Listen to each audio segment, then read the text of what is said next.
Hello and welcome to the Business Talk podcast. I'm your host Deepak. We are delighted to extend a warm welcome to Professor Jyotsna Bhatnagar, who joins us on our podcast today. Professor Jyotsna Bhatnagar earned her PhD from Indian Institute of Technology, Delhi, and holds a postgraduate diploma in design thinking from MIT Sloan Executive Education, Columbia Business School, and the Tuck School of Business at Dartmouth. She is currently the Dean of Research and Dean of Graduate Programs at Management Development Institute, Gurgaon. She has previously served as the Dean of Graduate Program, Dean of Continuing Education, and a board member at MDI Gurgaon.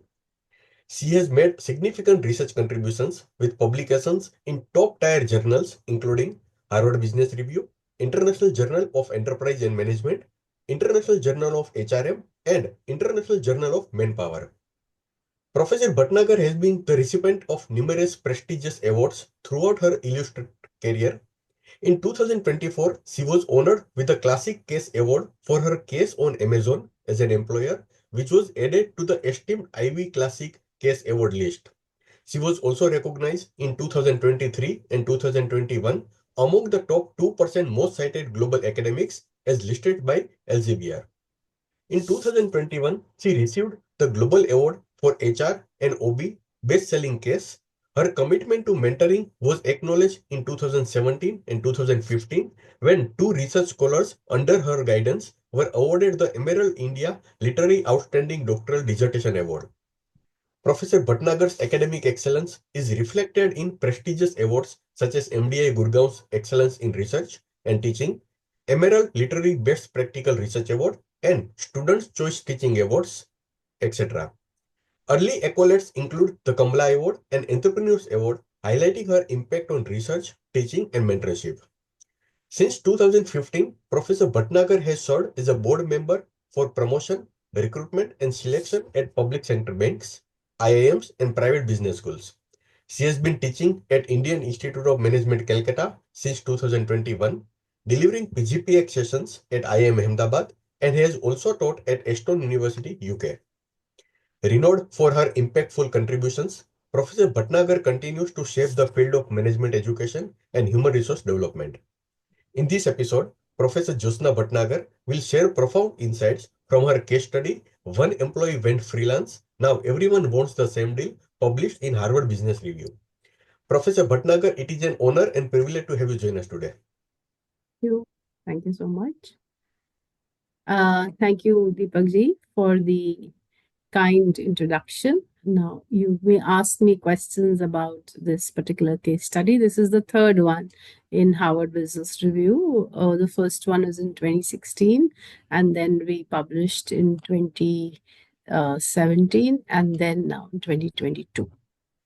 I've recently also received the Indian Academy of Management Fellow Award in 2025, which was at IIFT Kolkata for my contribution to Indian Academy of Management, affiliated to the Academy of Management. I had contributed since 2007, working voluntarily to establish, rigor in research and relevance in Indian academic institutes and their conferences, etc. there. So, excellent. Thank you for sharing, Professor Bhatnagar. Professor, could you start by sharing the inspiration behind this case study?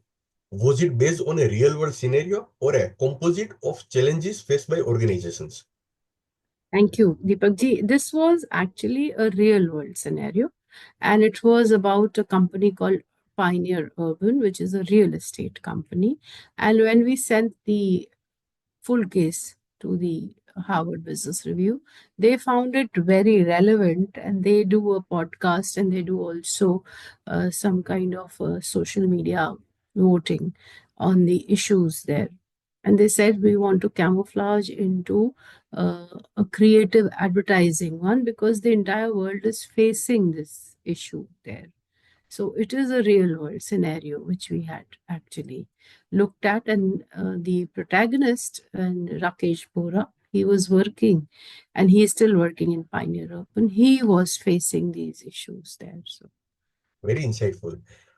The case presents multiple perspectives. Veer, Dia, Sayed, and even employees like Prisha. How did you balance these viewpoints to ensure the narrative reflected in the complexity of such situations? The organization is actually about various people, right? And there are various personalities who are actually being affected by Ishan taking in a role of a contractor and going on his own. So they all, whether it is Prisha or the other Ashok, they wanted to actually also resign and get onto that. So Veer and Dia and Sayed, who are the main employer side, they felt that we are actually rewarding quitting, we are not rewarding staying in, and that is the actual dilemma that they face. That what happened, did we go wrong in asking the person you can be the contractor? So Veer and Dia and Sayed are, Sayed is the CEO, Dia is the HR head, and Veer is the creative head. So and Prisha and Ashok are the employees, and similarly all employees were there, but Ishan was very very capable. So many people balancing their perspectives and saying that we are fair to you and we are an organization where you would like to come to work with us. But then the organization, if everybody wants to quit and go freelancing and they have a major project need which is coming in, how do they balance the work scope and the criticality of finishing a particular project at a particular time to their clients? They will show a bad face. So they didn't know that, did it, instead of giving it and freedom to Ishan, has it actually gone and hit the wrong chord, is what the entire organization is doing. And that is the balancing perspective, that everybody wants to also become an entrepreneur and be more free time. And because creative industry or real estate, everybody is on a more leash, or as in to say, on very tight controls of time, and more time is required and more freedom is required to be creative if we take the creative side perspective. So balancing all of these counter viewpoints and other ones, that is the complexity of an organization, and you have to manage it where you're listening to everybody, but then as an employer you're taking your own decision. But you cannot ask them to say that there is no voice. There is voice, you can express yourselves, promotive voice as well as disruptive voice. But promotive voice is, yes, we want to help, we are also here to work. Yeah, so that is what is a signal that you are giving to your internal workforce is the most important one, which the entire team, when they went for having some dinner at a cafe side with their CEO, they came to know that, yes, what can we do? Do we change the policy? Do we change the contract? What do we do? Dia and Sayed had contrasting leadership approaches. So, in Yes. your opinion, which leadership style is more effective in addressing such talent retention challenges? So there is no one size fits all. Yes. So somewhere you have to be very calm and a mature leader. And the other, he is a snapshot leader as a CEO. And he says that, okay, I've given everybody chance to, develop and grow. And now everybody wants to leave. So that is a reaction which he has, right? That which is there. But right now it has to be authentic leader, which is there in entrepreneurial firms or in any firms, and a servant leadership where people don't take it to their head that they are in certain positions, but they are here to serve the organization and the people, where they are listening and as a more humble approach, rather than becoming assertive and aggressive, because that will not take you anywhere in the long run. Dr. Bhatnagar, Veer's decision to support Ishan's freelance move was framed as a win-win. Do you believe this approach is sustainable for companies in the long run? See, if they would not have supported it, he would have left it. So they wanted a win win approach where they are the same individual who was working for them. Now he's a contractor, he's working for them also. They said, don't work for the competitors.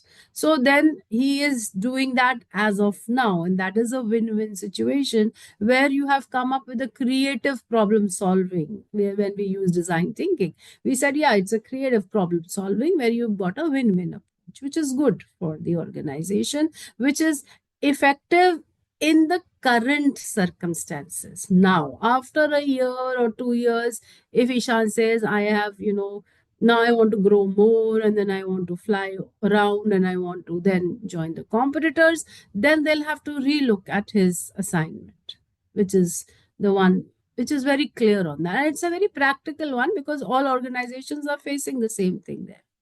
It's actually, are you taking advantage of the benefit which has been given to you, or are you going to blackmail the same organization later?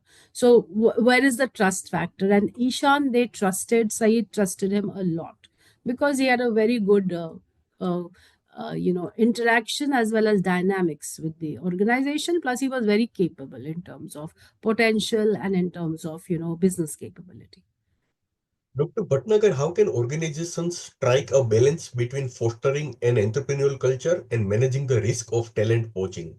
That's a very good question, Deepak ji. Thank you for asking that.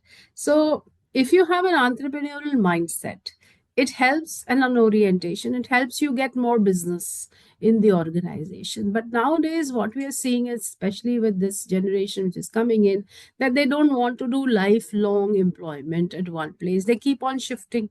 So that is where the poaching comes in there, right? And poaching, yes, if you need people, you would poach them. So we talk about ethics and ethics of poaching, and that is there. But then if people are there, you would poach them, and then they would get a better offer, then they will join. But then with an entrepreneurial one, there's another one of, flexibility and freedom, but they don't realize they have to work more to set up the startup or set up the entrepreneurial venture rather than another one there. Of course, they're on their own, their time is on their own, but then it's a catch 22 situation, which is what is there. So, you know between managing the risk of talent poaching, yeah, talent poaching would come in there.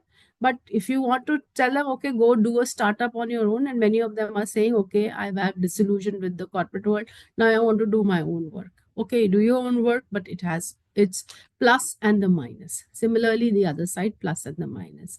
And the risk of talent poaching is always there. So if you have a high potential employee, you need to ring fence them and protect them from not going away by giving them opportunities at the right time, and also giving them challenges at the right time, so that they are busy in managing that challenge, and they also feel a mojo that yes, I'm getting a new opportunity and I feel nice doing this, and it's my own organization. Vis-a-vis, they said, no, I've had enough, I would now go back to making a new product and selling it as an entrepreneur, let me go.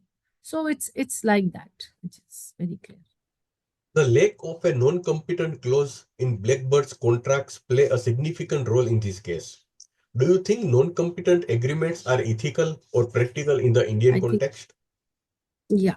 So non-competes are, not there in Indian context, and we actually have non-competes as no disclosure agreements. So there are organized, and in the Western context, it's there, but it also depends on the legal framework of a particular country which is there.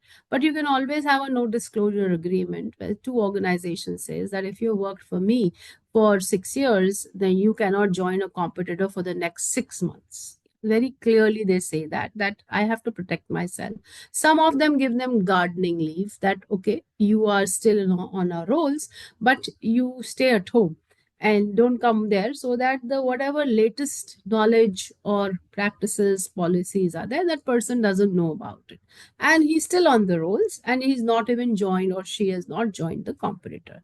Now, about non-competes are, yeah, ethical, of course, but in practical, they're not practical in Indian context because they are not legally known there. So that is where you have to have a NDA there. So, but then students need to know what is a non-compete clause. In US world, yes, non-competes are very much there. Retention bonuses and changes to employment contract were discussed in the potential solutions. Which of these strategies do you think align best with long-term organizational goals and why?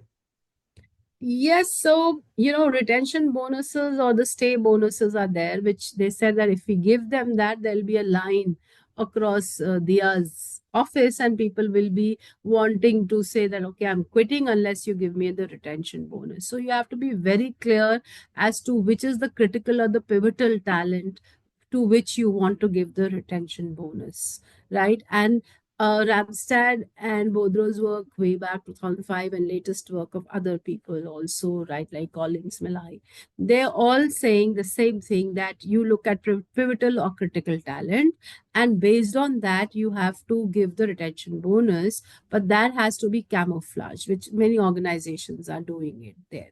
And in terms of employment contract change in the policy, which is what they said, that now and many of the public sectors in our in our India follow that, that if you are leaving, then it's called boomerang talent. You cannot come back and join us. Very clear. You want to leave, please leave, but you cannot join back. Multinationals, on the other hand, have an alumni network, which they call boomerang talent, because you would have a lesser learning curve and you already know the culture. So they welcome you back as a boomerang talent, right? So it depends on the organizational strategy which is there. And is long-term organizational goals, whether you want boomerang talent back or not, you need to think through your strategy, strategic talent management. You do not want boomerang talent back, you have to very clearly give the signal to the market, no boomerang talent there. But for entrepreneurial firms, you cannot get boomerang talent back because it's a small firm, right? Larger organizations, multinationals take in there, public sector in India do not take back boomerang talent. So it's actually your organizational strategy and your long-term organizational goals and their alignment and synchronization is what would make you think as HR on the table and at the table with the CEO discussing this, that what do we do with this? It is our potential talent, but let them go or let them come back. Professor Bhatnagar, what role does transparency play in managing employee expectation when introducing policies like Ishan's special arrangement? So, well, that's a good question. Even if you tell or you don't tell, everybody will come to know. So it's good to be transparent about the one which is there, because there's no hiding there. But yeah, many organizations keep the compensation camouflage, where special arrangements of ring fencing talent, which we call them, that everybody doesn't know about it, and they ask for confidentiality there. That is there. But whatever you are offering to Ishan, more or less later people will come to know through the buzzword or gossip. So it's better to have a transparent policy. Yes, we've given it there, and now there's a change, we're not doing it further, like that. The case touches on the rise of freelance and gig work. How do you Yes. see this trend shaping traditional employment structures in industries like advertising? So actually, gig and freelance is now the way to go. Why? Why? Because you don't have many of your associated overhead costs associated with uh, your permanent employees, which you can actually give to your gig workforce. From the workforce point of view, they are gig people. They want that particular time. They sometimes, depending on their life stage or something like that, they cannot be going to a 9 to 5 one. Maybe a ailing parent or a new parent is there. They can be flexible on that, and there they go gig. And there they can say, I will freelance for some time, and that's giving them nice. And nowadays, many IT workers also doing a lot of freelancing. They'll take projects for 4 months, do it, and then they are free. And then again they come up and then they do another project, and you have a non-disclosure agreement with the legal vetting, etc. With that gives a lot of flexibility there. Now with creative people in advertising firm, which you said, there is this requirement which is there. So then if you can get creative people to work with you on a gig one, which is good, but then for advertising, I would feel that you would need your creative people to be permanent with you, so that you're not on tenter hooks, that if he leaves after 4 months, what do I do? And you're also dealing with a particular client, and the client needs is what the creative person understands. So for an advertising one, maybe the peripheral work you can give to the gig workers, but the main content and digital creative work you have to give to permanent employees and not to freelancers. That's my opinion on that. Yes. Could the outsourcing model suggested by Ishan be a scalable approach for companies like Blackbird, or is it a risky precedent to set? Well, some organizations do outsourcing, but there is no emotional contagion or emotional connect with the people that you outsource, and it's just the call center which is like that. So, well, looking at contract worker, depending on the kind of work that you're giving it, some of it you can outsource, some of it you cannot outsource, which I said, no, the creative work you cannot give to the gig workforce.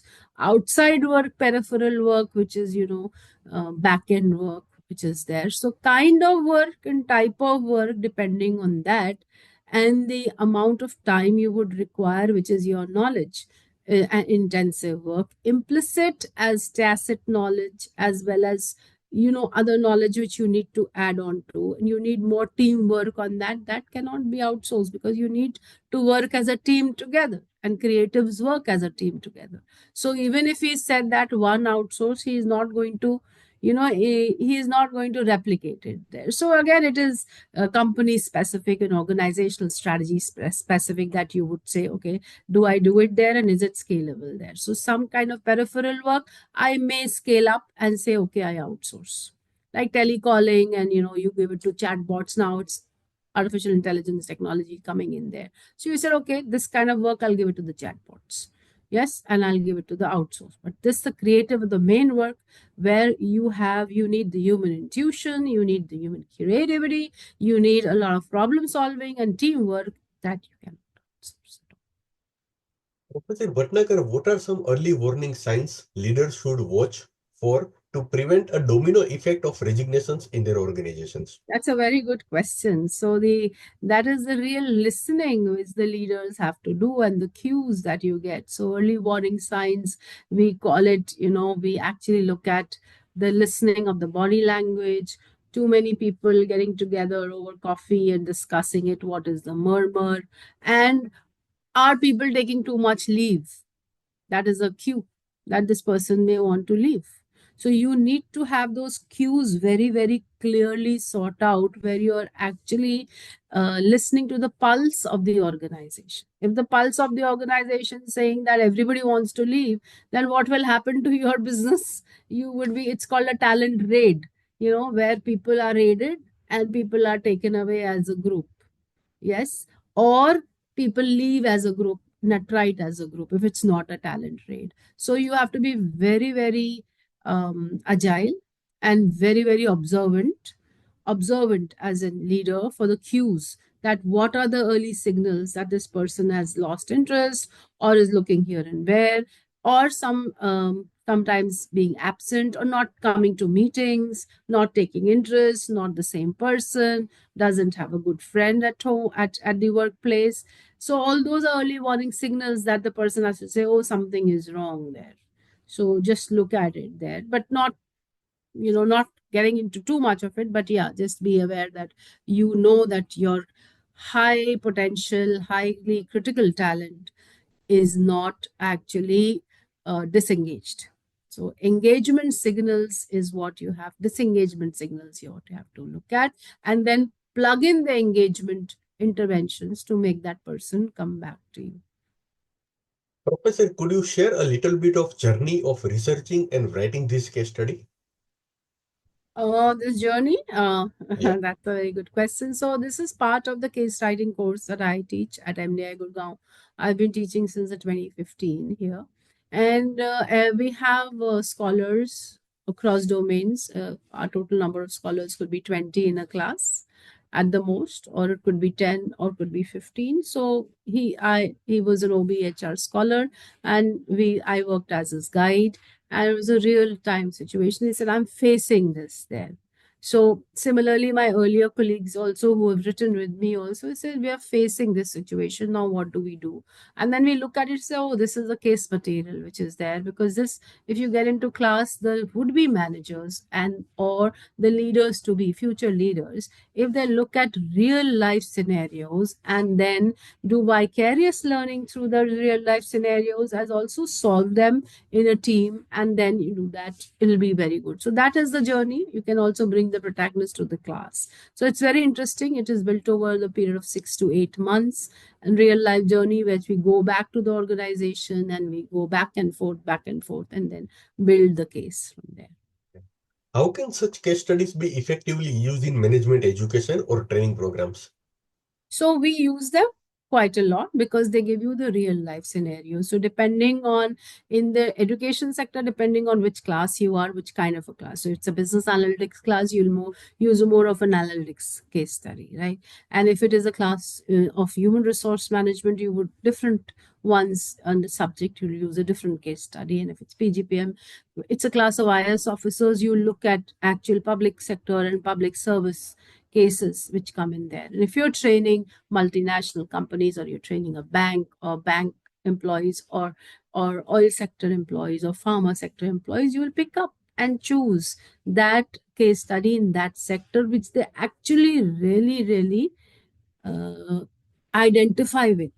He said, yes, it's happening here. And then he said, what's happening here? Let's open up. So actually, it gives a major Pandora's box opens, where it gives you an opportunity to ask them the reality which is there in their sector, and then relate it to the current case which you have, and say, is it similar one? So you have to actually, for your training class or your education, your own class, you have to do a lot of background research on which kind of students you have, what is the background, what are the participants which are coming in, what is their unmet need, and based on that you have to choose a case to plug that, so that their journey becomes more excitable, and then they relate to it and it's real world. And they said, yeah, we didn't do theory, we actually did a case which is actually there, happening there. And then you say, okay, what happened next? You say, also tell them, okay, this happened, this is the real case which is there, this is what is currently going on. So sometimes you can also delete the timeline, because the issue is so central to an organization. The timeline doesn't matter, and just say, okay, is that timeline, this is there. Ethical criteria, real world situations, how do I catch 22 situations, and uh, depending on data, return of investment, financial data, you have to look all of that. And then as a work as a CEO, so that gives a high to the students. I'm working as a CEO now only. So I said, wow, that's good, because you have to manage it and you have to give your decision there.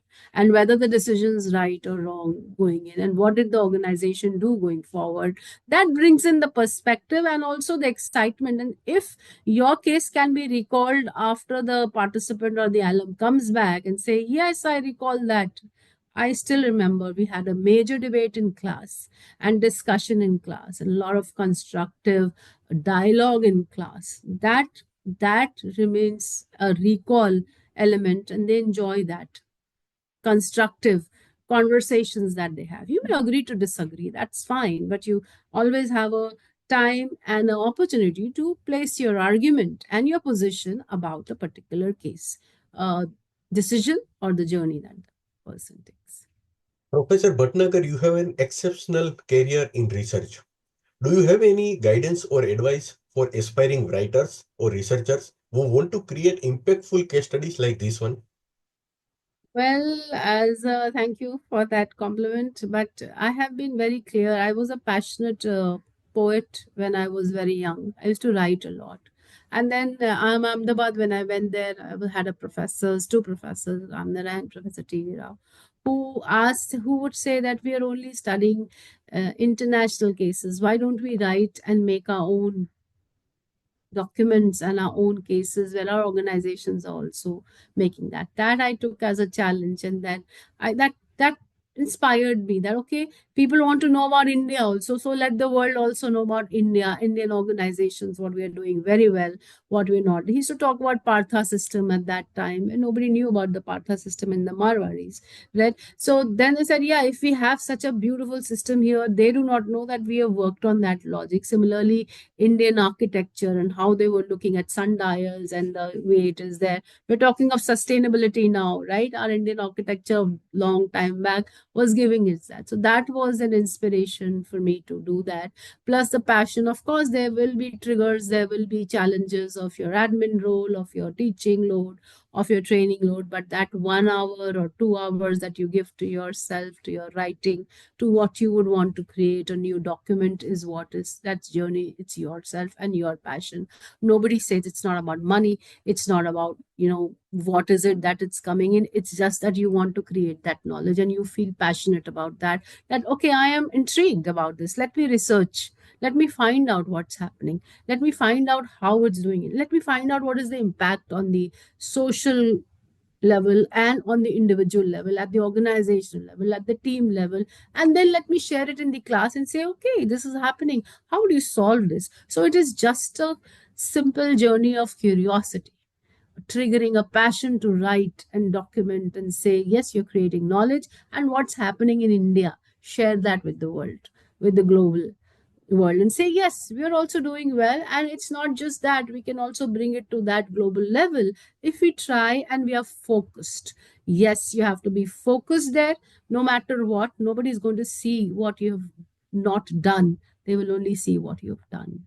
So you have to be very, very, very focused on your work of to create new knowledge and actual ideas where you're triggering curiosity and critical thinking in your students who read that. Yes, that was, I never thought of that. Can I give that perspective? So it's just a joy of questioning and finding those answers where there's no answer. Professor, my last question. What Yes. key message or takeaway do you hope readers or listeners will gain from this case study? From this case study, well, create case studies which are real world, yes, and practical, and bring it to the world so that they, even their small caselets, try and work it out. It may be real life dilemmas that you face, and those dilemmas may not have any answers. But then, if you bring it to your class, that's the high that you give to your students, and a new perspective that they would also be better prepared as leaders to say that, yes, this perspective I never looked at. Can I critically look at that? So, critical thinking and remain focused on creating new knowledge with impact. Listeners, we are truly honored to have had Professor Jyotsna Bhatnagar share her valuable time and expertise with us on today's episode. Her extensive experience and impactful contributions to academia and industry have enriched this conversation and offered our audience deep insights into talent management, strategic HRM, and employee branding. Through her work, Professor Bhatnagar has not only shaped the future of management education, but also inspired countless professionals and researchers worldwide. The insights shared from her renowned case study, One Employee Went Freelance, Not Everyone Wants the Same Deal, have shed lights on modern workplace dynamics and the strategic shift organizations must navigate. Thank you, Professor Bhatnagar, for an enlightening and inspiring discussion. We look forward to witness your continued contribution to the field and hope to host you again in the future. Thank you so much, Deepakji. Thank you so much. Thank you for your kind words. It was a pleasure and honor to be here. Thank you.